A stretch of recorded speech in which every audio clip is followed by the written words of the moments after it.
Well, Willy here. I don't even know. This is the 100th video. So, yay. If you're here, you made it. The 100th video. I've been thinking about how to make this video for like some time now. I've come up with like 4 different ideas. I can't get focused on any one of them. So I'm going to do them all. I'm gonna do them all in one video. So here we go. If my friends out there who watch my YouTubes, if you want me to keep doing this, I swear to you, you got to start asking me questions because I'm water without a channel to go in. I tell you what, I'm just pooling on the floor. I'm rotting in the pond. I'm stinking it up. Oh my gosh. All right, here we go. Which one first? I don't even remember them all. I have so many different ideas for this. But we'll start with the latest one and we'll work backwards. 3 tips to make a better you, make a better life, make a better year, whatever you want it. 3 tips. All right? This is the first one. I gotta take a breath. All right. I believe that this world is 2 things. I believe that everything in this world is 2 things. I believe that it is choices, and I believe that it is limits. And this is everything. This is in me. This is in my world. This is in you. This is in everybody. And behind those 2 things, there's an energy. There's a yin energy and there's a yang energy. All right? And that's one of the things I've really been trying to do in this channel is get to the fundamentals. Get to the basics, the root here, because so often in this world we take stances, positions, take actions based on something that's not at the base level. It's not at the fundamental level. So we don't know what we're doing. And we get all spiraled out. And the more we look at and understand the fundamentals, the principles that govern things in life, I think life becomes easier. I'm totally not lying. And when we do that, we look at energy, right? Because think about what you are. Like, what are you? Like, really, what are you? Like, if you took your, if like, do you ever think about this? Like if you had no arms or legs, like if you were quadriplegic, like what would you do? Like, you could still live just fine. Like you would still keep on living. Like, your arms and legs, they do serve a purpose, but they really aren't you. Right? So what's there? Like, what is there? Like, you have a digestive and an elimination system. Okay, so like the body can maintain itself and reproduce itself. And then you have a reproduction system, you have a sexual reproduction system. So that's funny. You don't even need arms or legs to reproduce more bodies, right? Like, your body is an amazing kind of piece of machinery. Like, it can maintain itself and it can make others. Like, it's okay. So you have a sensory system. You have your eyes. You'd probably do a lot of looking around and hearing and smelling, and you could feel. You couldn't touch anything, but you could feel atmosphere, right? So you have your sensory system. So all of the stuff out here, right, is coming in, and they say that, like, what we see is that we don't even see the object. We see a reflection of the object based on the light that hits it and then bounces off of it and comes into our eyes. And then they say that it doesn't even go into our eyes. It goes into a part of our brain that processes this reflection of light. Right? So that's crazy to think about. That's getting us closer to where I'm trying to take us. Like you have your sensory system, then you have your central nervous system, right? You basically would be a brain and a spinal cord firing electrical impulses, signals, receiving sensory data, transferring that sensory data into whatever this is. Like, it's so crazy to me because a brain and a spinal cord, right, like, looks so much like a sperm, like a head and a tail. Like, that is your brain. That is your brain and your spinal cord. And I tell my arm to move, like in our little example where there is no arms or legs, right? But I tell my arm to move. It goes down my spinal cord. That electrical signal goes down to my arm, my finger. It travels down. Like, it's amazing. Like, I'm just a series of electrical responses and like like just a process, just a big process. Anyways, I started talking about this, but this was not what I was talking about. So give me a minute to remember what the heck I was talking about.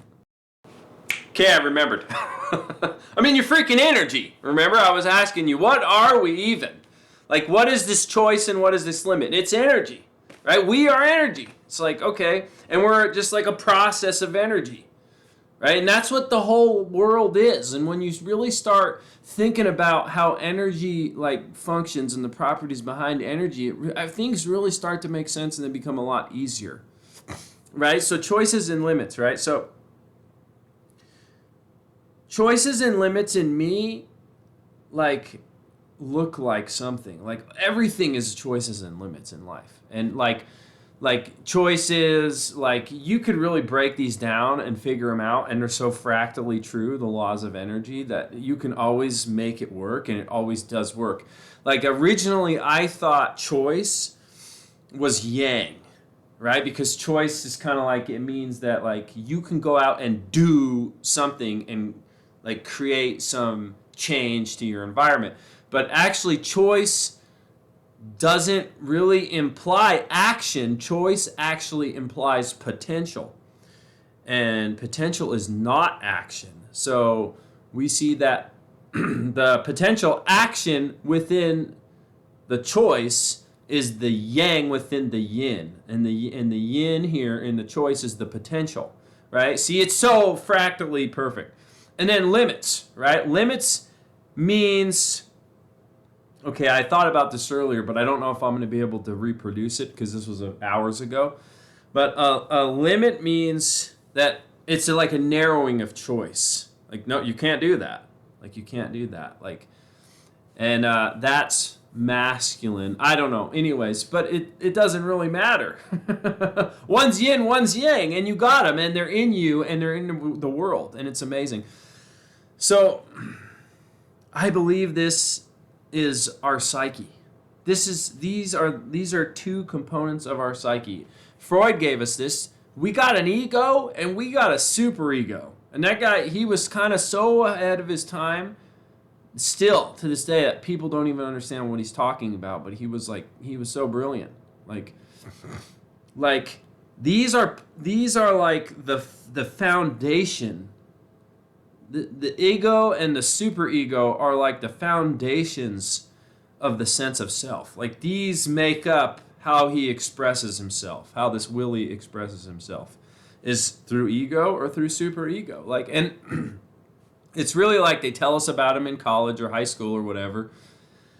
But until we really look at it and examine it deeply, we don't really understand what that means, right? So you got the devil on this shoulder and you got the angel on this shoulder. And this is what they say, right? But let's really dig in deeper and look at this, right? The devil's like, you're here in the middle, and then there's the devil and there's the angel, right? And so your attention is going to go to something, right? And he's the one that's screaming louder, so you're going to go to him first. And he's going to say, please yourself. Satisfy yourself. Don't worry about anything. I mean, just do whatever you want. I mean, there's really nothing. There's no obligations here. I mean, come on, just like do what feels good, and go enjoy yourself. I mean, nothing matters, right? Like, and eventually, you're gonna be like, okay, I hear what you're saying. I hear what you're saying. You're either gonna do something he's telling you to do, or you're gonna be like, okay, what's this guy over here saying? Okay, so and you're gonna go over here, and this guy's gonna say, first, kill that guy, and then do what's right. Do what's righteous. Do what's holy. Do what's, do what's upstanding. This is my whole life, and this is everybody's life. He's the limits, right? The angel is the limits, and the devil is the choices, right? And these two yin and yang energies coming together to create this phenomena that is my sense of self, that is just an electrical impulse and response to all of the stimuli that's coming in my sense organs, my sensory system, lighting up in my brain and my spinal cord, telling me what to do. And I'm just like, I don't know what to do. I don't know what to do. I don't know what to do. So life isn't happening for me. and this is how like what I want to do, but what I should do. This is a conflict. This is a big conflict. And when you're in that conflict where you don't know what to do, and you're caught up between some situation where you want to do something, but you shouldn't. This is the superego and the egoic conflict occurring.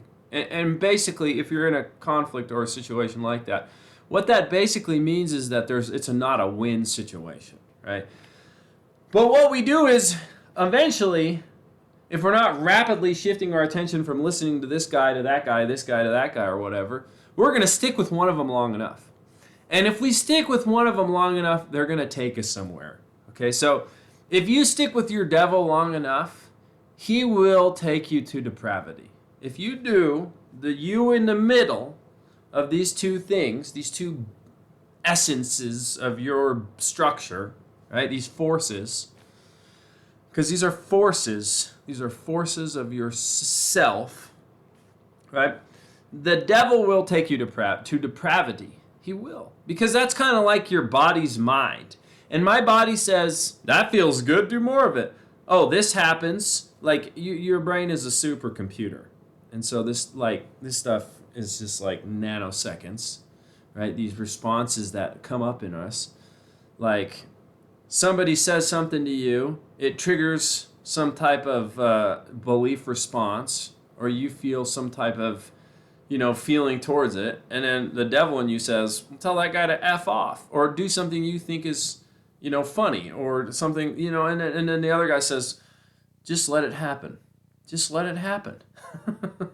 It's okay. Forgive them. Love them. And so there's this constant interplay. And depending on who you're listening to more of, or how much one has ruined your life, like over the other one, that's how you're going to respond. Whatever one you're giving more attention to. But the whole thing about this situation is that there's a you in the middle. There is a you in the middle, right? Like, what about him? And what he wants to do.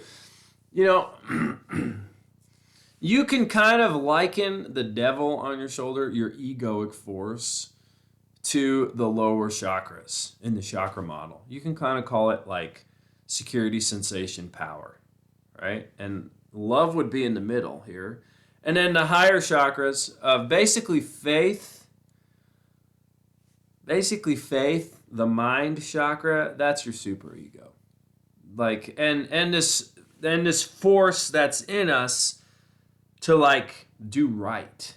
Like, there is a force that is in us to do right. But like, what happens is when we get sucked into one or the other, we kind of forget about the whole scale, and we just tip our scale, right? And so that's what I'm talking about. Like this, we're forgetting about this person in the middle. Like, I don't have to listen to either one of these beings on my shoulders. Like, I can kind of like reward myself, allow my inner child to play, And I can also like be like decent.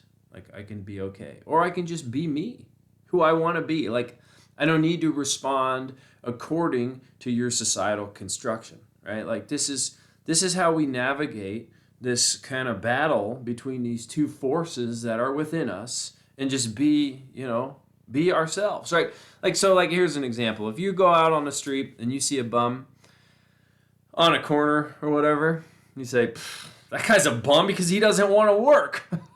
That's his life choice. That's kind of your devil, right? That's kind of a part of me. Like, maybe there's truth in that, but the truth in that doesn't even matter, right? And then the angel on your shoulder says, you need to give that guy your money.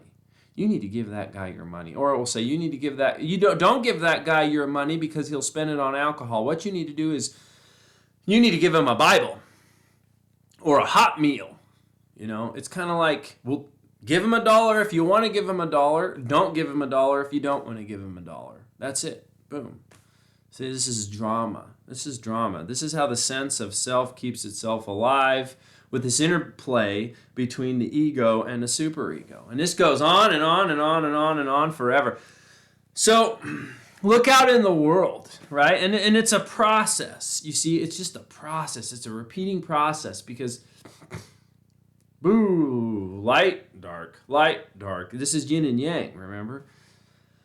Look out in our life, right? If you think about our world 100 years ago, so an imbalance of feminine energy, too much feminine energy equals rot, okay? And too much masculine energy equals chaos. If you look out, and this is too many choices or too many limits.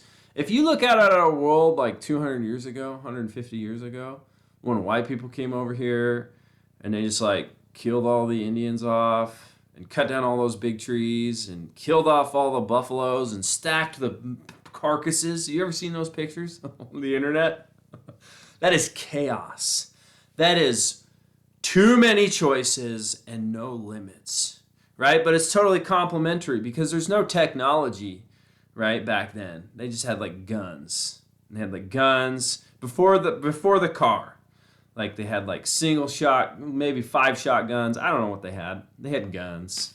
And they had like some horse stuff, right? If you got injured, like you're probably going to die because there was no, medicine was not developed. So that's a limit, That's a limit, right? There's so many limits. So the way that the limits influenced the choices that people exhibited in our society was turned into chaos. And then we've seen the chaos slowly come in on itself, right? We've made more choices in life. So the limits have they've lessened, right? Because like there's medicine now. Like I can do some crazy thing and get hurt and be okay because there's medicine now, right? And so the limits, the external limits have or the external choices have the chaos is kind of minimized. And now, but we have societal rot right now because if you look at the children in our world and like the social narratives that are taking place right now, we see that a lot of it is just crazy. It's just craziness. Like choices and limits, right? In technology. Like technology is like a choice, but it creates all these crazy limits and it creates too much rot. I mean, I can't get into it right now because I'm getting off the track, but and then I don't know, I guess if you say certain words, you get banned. Like, it's just crazy. But it's going to keep going like this because it's a process, right? It's a process. And until we get off this track, like we can see it in our society. Like we can see the conflict between ego and superego playing out within our society. Right now, like the kids, they don't want to accept what they are. Okay, they want to be something different. There's a limit. Like my biology is a limit. But I don't want to accept that. And that's not the problem. That's not the problem because Erik Erikson gave us, in the 60s or the 70s, he gave us a model of development. And in the model of development, It mirrors the chakra lifetime models. Also, it's pretty close, but he has a he has this idea, that as you grow through life, you attain one or you attain the other within a category, an age range, right? It's like you master this period or you don't master this period. So in the age of adolescence, right, the crises, he calls them crises. The crises is identity versus role confusion, right? So if adolescents are forming their identity. So if you master that crisis, you've achieved an identity. If you do not, you achieve role confusion, right? This is simple. But that's not the problem here. The problem is that I go to college, right? I'm going to be a therapist, right? So I took this class, I read some of these papers, right? The problem is with the kids nowadays, with the landscape of our society, where we're at in this cycle of change between yin and yang, like playing between each other, like this super egoic and ego battle that's happening. The kids nowadays, if they're not validated, they're at a very high risk of life termination. It's crazy. So that's the problem, and that's pointing to where we're at in this cycle. It's rot. There's no limits in terms of me and how I see the world. And back and forth and back and forth and back and forth. And this is going to go on and on and on and on and on. And see, so my example that I'm using, I don't normally talk about social issues because I try not to take positions or stances on these because they're divisive. But what I'm doing is I'm trying to apply this yin-yang model to the fundamentals of energy to a real life situation so we can see that it's just an interplay of yin and yang back and forth, right? So how do we find the middle space? How do we find this middle space and get out of this nonsense that's happening in here and out there? And I'm going to tell you 3 ways. 3 ways to do it. Number 1, took 20 minutes to get there, but here we are. Oh my gosh, let me tell you what, guys, before we get there, this is this is the other one of the videos, right? I left my house 2 years ago. These have been the hardest 2 years of my life. I live alone in this apartment.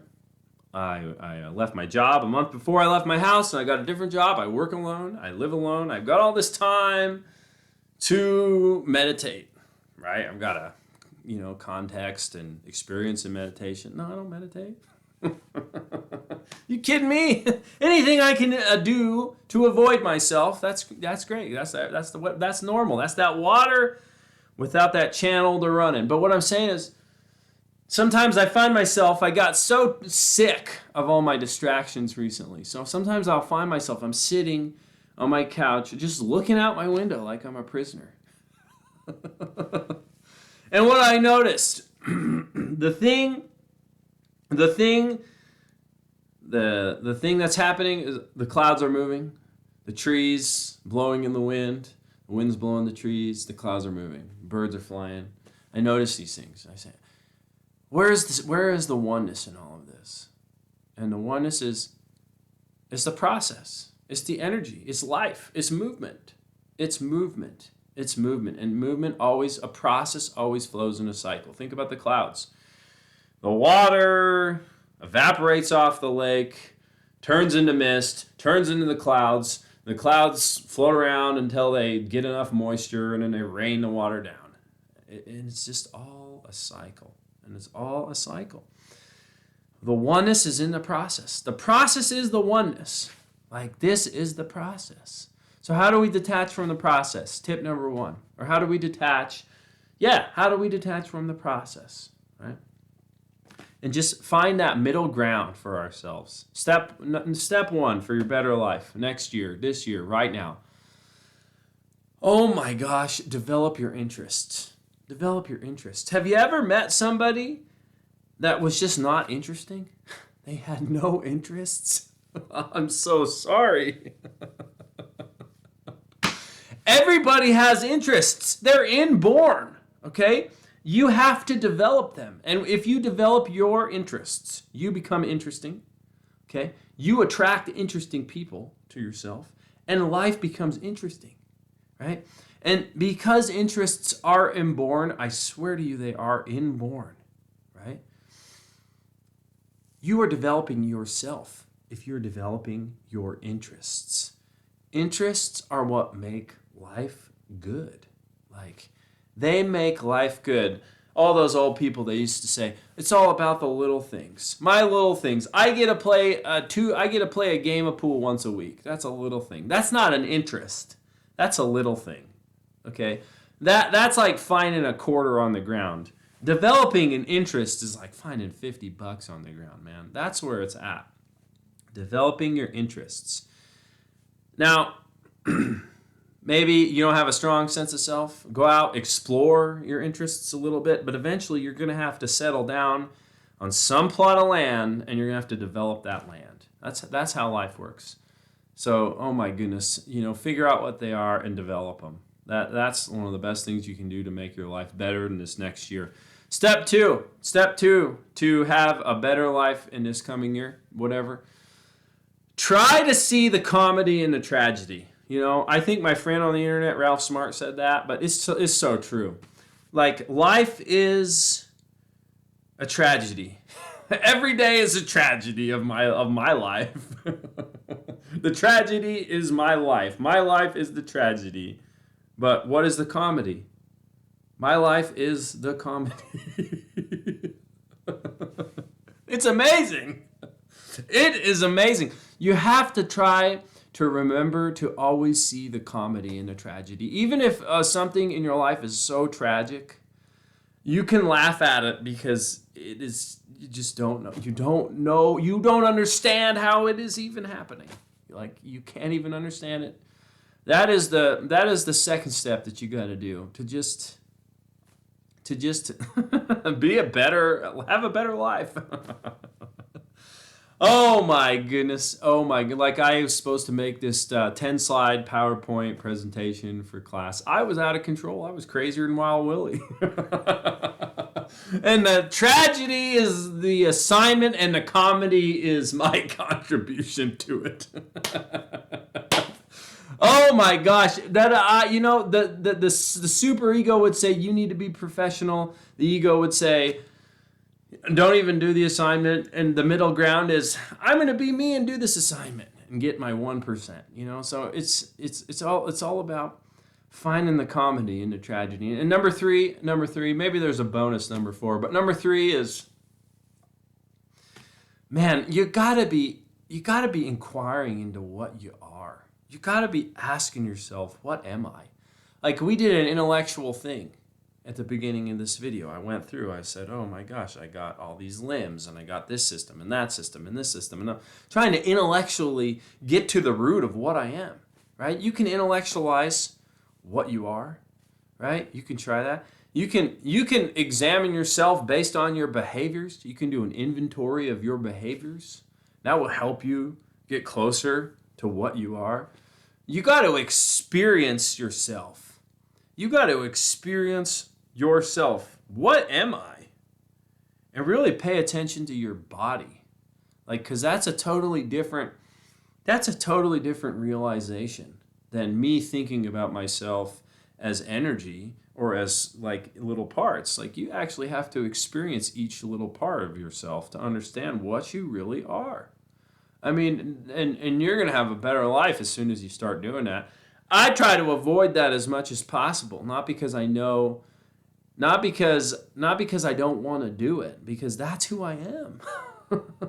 That's part of who I am. It's not who I am at the most root level, but that's part of me. That's part of who I am. I won't do it. No, I'm no different than a lot of other people. But you gotta do it on any capacity. You gotta do it. And number 4 bonus, you gotta kind of find that person that's in the middle, and you kind of gotta be true to him. Like, it's more authentic of me to do my assignment that I had to do in the way I did it than if it was that I was going to fake it and be like a pseudo professional person. I'm not a professional person. This is not who I am. So, I got to be true to that. And hey, take it or leave it. Maybe you are not going to pay me $600 per hour or $500 per hour or $300 or $200 or more. Maybe you're not going to pay me that much because I don't look the part. But I tell you what, if you want to figure out what your energy block is, I'll help you get there. I'll help you get there. I'll try to show you the doorway to get it unblocked. But I mean, it's just about being who you are. Being true to yourself. Those are probably the 3 plus the bonus 4 ways to have a better life. All right, for the 100th video, we had a 30-minute video, 3 videos crammed together in one. I hope you made it from the start to the end if you had nothing better to do. And, if you never see me on here ever again, I hope that you've enjoyed my time, this time that we've had, talking about stuff, maybe making sense, maybe not making sense. I don't know. And if you want me to keep going, I swear to you, I need some questions because I'm water without a channel to run in. All right. Until next time, Wild Willy is out. It's been a pleasure as always, and I will see you later.